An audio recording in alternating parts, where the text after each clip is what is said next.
नमस्कार दोस्तों, मैं हूं प्रताप और आज मैं आपको बताने वाला हूं सैमसंग गैलेक्सी F22 के बारे में, जो कि आप स्क्रीन पर देख रहे हैं। इसकी 128 GB स्टोरेज और 6 GB रैम। इसका वेरिएंट ही आता है 14999 में और बहुत ही अच्छे प्राइस रेंज के साथ आता है। 48 मेगापिक्सल का एक मेन कैमरा है, 2822 समथिंग कैमरा है इसका।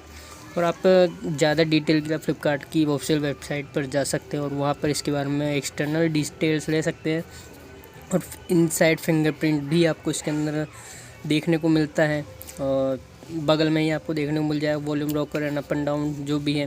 But 10% instant discount SBI credit card पर आपको मिलता है ना। और सबसे अच्छी बात ये है कि इसमें मीडिया टेक का जो G85 प्रोसेसर है और 90 हर्ट्ज़ का रिफ्रेश रेट देखने को मिलता है और 60 हर्ट्ज़ और 6000 mAh की बैटरी आपको देखने को मिलती है। तो मेरे हिसाब से तो बेस्ट फ़ोन है। 48 मेगापिक्सल का आपको कैमरा देखने को मिलता है, मैंने आपको पहले बता दिया। और पावरफुल प्रोसेसर है Helio G85। तो आप ज़रूर इसकी चीज़ों को आप ज़रूर देखिए जा करके। और हाँ, चैनल को सब्सक्राइब ज़रूर कीजिएगा और ऐसे वीडियोज़ देखने के लिए फॉलो एंड कमेंट देम।